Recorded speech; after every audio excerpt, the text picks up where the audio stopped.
익명의 커뮤니티고 사실 상대방이 누군지 모르잖아요. 모르죠. 근데 굉장히 약간 차갑게 대할 것 같은데 나랑 같은 직장인이고 똑같은 어려움이 있을 수 있다는 생각에 굉장히 공감하고 위로를 많이 해주세요. 직장인들의 대나무 숲으로 불리며 핫하게 떠오른 직장인 커뮤니티의 블라인드의 문성욱 대표님이십니다. 네, 반갑습니다. 안녕하세요. 반갑습니다.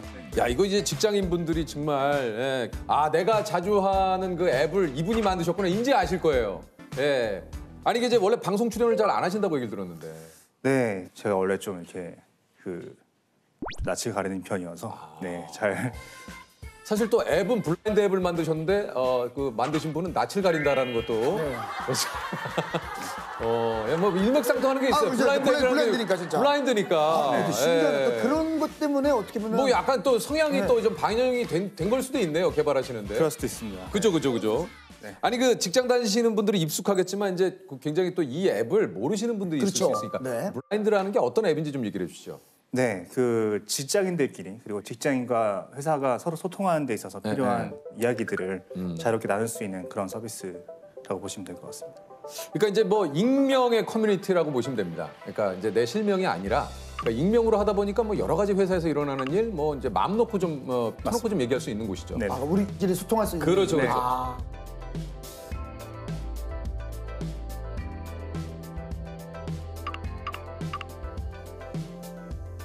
직장인들만 가입을 할 수 있는 거죠? 네, 회사 이메일을 통해서 인증할 수 있고요. 네, 뭐 전문직 분들이나 프리랜서 분들도 명함 등을 통해서 이제 인증해서 하실 수 있군요. 네. 이게 이제 직장인들 사이에서는 블라타임이라는 말이 있을 정도로 굉장히 좀 유명하다고 하는데 우리나라 직장인 이용자 수가 몇 분 정도 되십니까, 여기가?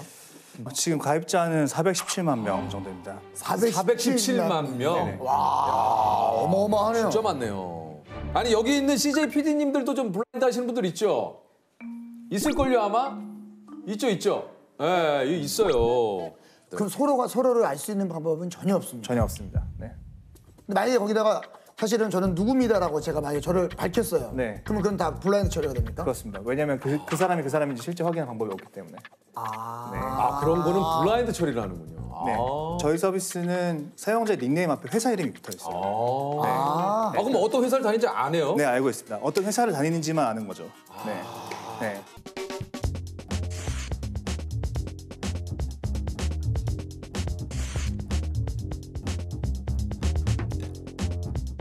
그러면 혹시 블라인드라는 이름을 걸고 글을 쓰신 분들도 있습니까? 저희가 이제 좀 규모가 작은 회사 같은 경우에는 이제 회사 이름이 노출되면은 이제 어쨌든 정황적으로 특정이 될 누군지 알수 수 있으니까. 예상 가능하니까. 있기 때문에 새 회사 혹은 약간 스타트업이라는 이름으로 이제 서비스를 사용할 수 있도록 되어 있거든요. 그게 또 따로 있군요. 저희 새 회사 내지는 스타트업. 그렇습니다.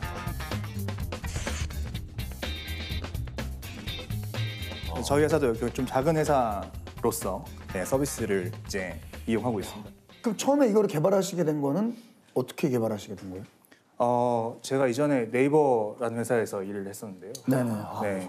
그 네이버라는 회사가 굉장히 거대한 조직이고 굉장히 딱딱한 인간관계가 어떻게 보면 많다고 볼 수 있는데 거기 사내 익명 채널이 있어요. 네, 그 사내 익명 채널에서는 굉장히 신기하게 따뜻한 말을 주고받고 위로하고 공감하고 그래요? 네, 뭐 서로 화이팅하고 또 건전한 토론도 많이 오고 가는 것들을 봤었는데요. 이런 것들이 모든 회사에 각각 있다면 네, 훨씬 더 직장 생활이 즐거워지지 않을까? 행복해지지 않을까? 이런 생각을 했던 것 같습니다. 네이버하고 이제 티켓몬스터라는 회사에 같이 다녔던 총 6명이 같이 시작을 했습니다. 그래요. 네. 혹시 뭐 기억에 남는 따뜻한 글 같은 거 뭐 없으세요? 순간 이제 회사의 사정으로 정리해고가 되시는 분들 이런 사연들을 올렸을 때 이제 하루 이틀 만에 수천 개의 댓글이 달리면서 너 어떤 잡이니? 그다음에 어떤 회사에 가고 싶어? 우리 회사에 연락하지 않을래? 내가 도와줄게. 이런 일들이 벌어지면서 2주 만에 새로 잡을 구해서 그럼 이게 굉장히 재밌는 게 익명의 커뮤니티고 사실 상대방이 누군지 모르잖아요. 모르죠. 근데 굉장히 약간 차갑게 대할 것 같은데 나랑 같은 직장인이고 똑같은 어려움이 있을 수 있다는 생각에 굉장히 공감하고 위로를 많이 해주세요. 서로가 서로를 위로해 줄 수 있는 공간이기 네, 때문에. 네, 도와주고. 네, 좋네요. 네.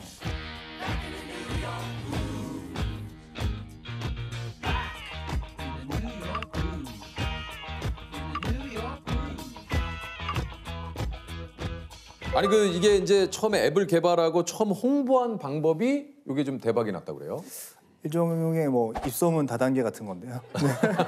아, 입소문 다단계라고. 예. 네. 아까 말씀드린 것처럼 이게 제가 네이버 다닐 당시에 이제 나온 아이디어를 가지고 사업을 시작했었는데 그때 당시에 그 해당 회사의 그 내부 채널이 없어졌었어요. 그래서 마침 그러면은 우리 이전 직장 동료들에게 그 채널이랑 똑같은 서비스를 만들었으니 한번 써보지 않을래라고 얘기하면은 굉장히 반응이 좋지 않을까? 그거야. 직접 써보셨던 네. 그분들께. 그렇게 사용하면 돼라고 말씀을 드렸고 그분들께서 이제 한 달 정도 내에 한 500~600명 정도가 가입해 주시면서 네. 되게 이제 안정적으로 시작하게 됐던 것 같습니다. 아니 이게 이제 서비스 시작 2주 만에 팀원 전체 직원의 3분의 2가 가입을 했어요. 네. 그러면서 417만 명. 네. 그러니까 이제 이 앱을 가리켜서 아까도 얘기했지만 직장인들의 대나무숲 갑질 경영의 저승사자. 아니 근데 실제로 요거 이제 그 갑질 경영이나 이런 것들 회사 내 이야기들이 요 이제 앱을 통해서 밖으로 알려지면서 실제로 이게 이제 뭐 기사화되고 뭐 공론화되고 그런 경우도 굉장히 좀 많았었잖아요. 네, 말씀하신 대로 뭐 갑질 경영이라든지 아니면 미투 사건이라든지 맞아요. 네, 이런 이슈들이 많이 수면화되었었던 것 같습니다. 한동안 그 언론을 떠들썩하게 했던 이런 이야기들도 사실 이 직장 브랜드를 통해서 굉장히 많이 알려진 이야기거든요. 네, 맞습니다. 맞아요. 이런 일이 있었을 때 그때 좀 개발자로서 좀 어떠셨는지 좀 궁금해요. 예전에는 그랬었거든요. 회사 생활을 하면서 뭐 개인의 성장을 크게 회사 생활에서 기대하지 마라. 개인은 개인이고 회사는 회사다. 각자 도생하는 거다. 약간 이런 얘기들도 많이 있었는데 시대가 많이 바뀌고 있는 것 같아요. 개인이 성장을 기반으로 하지 않은 회사의 성장은 있을 수 없고 거기에 같이 성장을 해야 되는데 같이 성장을 해나가는 과정에서 사실 이런 그 소통이라는 게 굉장히 필수적인 요소거든요. 이제 이런 것들이 원활하지 않은 그런 아직은 미숙한 이런 과정에서 이제 그런 방향으로 나아가는 과정에서 이제 필연적으로 있을 수밖에 없었던 일인 것 같아요. 저희 서비스가 굳이 아니더라도. 네. 간혹 블라인드 다닌다, 뭐 대표다 하면 좀 불편해하시는 분들 혹시 없어요? 이제 회사의 임원분들이나 이런 분들이 보시기에 불편한 이야기들이 나오는 공간일 수 있어서 그렇죠. 약간 불편해하시는 분들도 계시는 것 같은데 사실 이제 개인이든 회사든 성장하는데 내가 잘하고 있는 거에 대한 피드백도 듣고 내가 잘 못하고 있는 것들에 대한 피드백도 들어야 사실 성장할 수 있는데 사실은 이런 피드백은 잘 못 받다 보니까 이제 그게 너무 새롭다 보니까 불편하게 느껴지는 거죠.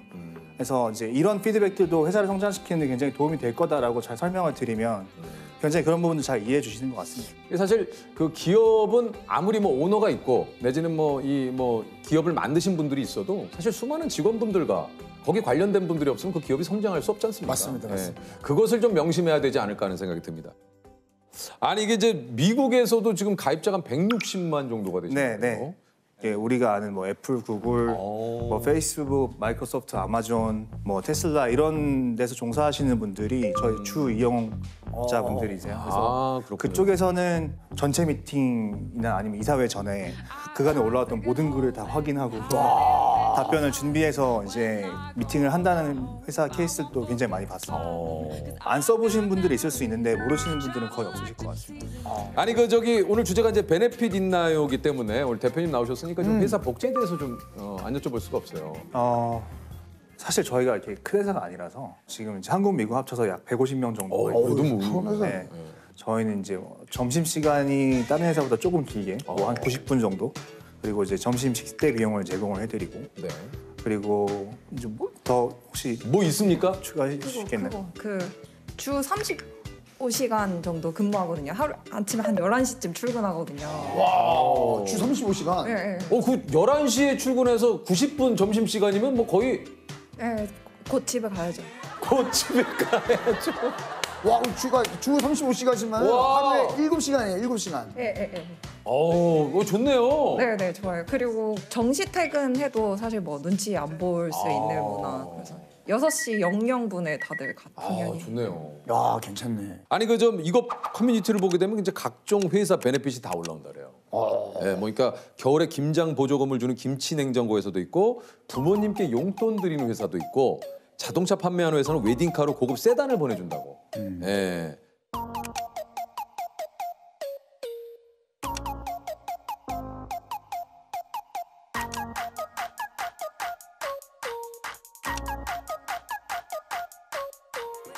아니 대표님이 봤던 것 중에 좀 기억에 남는 다른 회사 복지가 있다면 어떤 게 있을까요?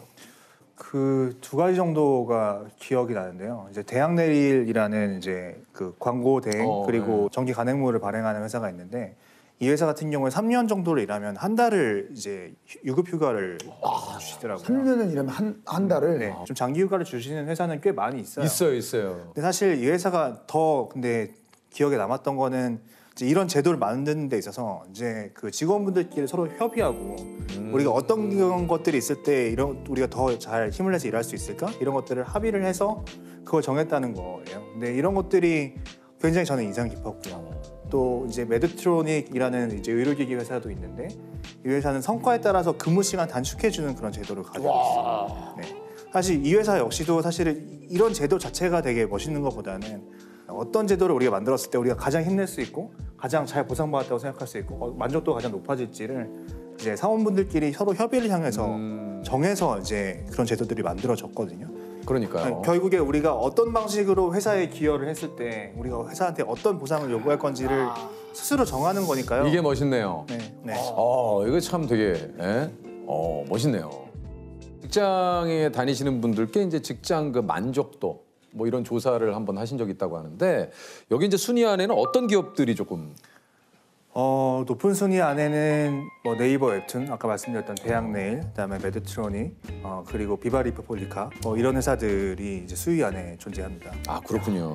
구글 코리아라는 곳도 좀 있고 그러네요. 네 맞습니다. 뭐 신한카드, 네. 부산교통공사 네. 이런 곳이 조금 이제 만족도가 높은 회사군요. 네네. 이 회사 다니는 분들은 어떤 것 때문에 이렇게 만족도가 좀 높다고 합니까? 되게 다양한 이유로 만족을 하시는 것 같은데요. 회사의 업무와 내 개인의 어떤 성장이 얼마나 연관관계가 있는지, 그다음에 회사에서 어떤 부정한 게 도덕적으로 좀 합리적이지 않은 일이 일어났을 때 회사가 얼마나 그걸 공정하게 처리할 걸로 기대하는지, 아니면 우리 회사에서 내가 얼마나 솔직하게 이야기할 수 있는지 여러 가지 이제 기준들을 놓고 막 그런 각각의 분야에서 좀 상위를 차지한 기업들이 아마 거기 안에 들어있는 것 같습니다. 그렇군요. 그러니까 엄청 복지가 화려하고 좋은 회사라고 해서 그거 때문에 다 행복해하지는 않더라고요. 사실 그런 것들과 비례한다고 얘기 못할 것 같아요. 네, 그래서 사실 그런 것들보다는 그 사람들의 의견을 듣고 이해하려고 적어도 노력하고 어떤 부분들을 수용할 수 있는지에 대해서 고민하는 그 자체가 굉장히 중요한 것 같아요. 내가 이 의견들을 진짜 소중하게 생각하고 이해하려고 노력한다는 그것만으로도 사실 이미 굉장히 좋은 신뢰관계가 생기고 거기서 행복감이 나오는 거지. 무조건 어떤 복지가 좋고 회사 규모가 크고 이 회사 이름 있는 회사라고 해서 행복한 건 아닌 것 같아요. 그 결과를 봤을 때.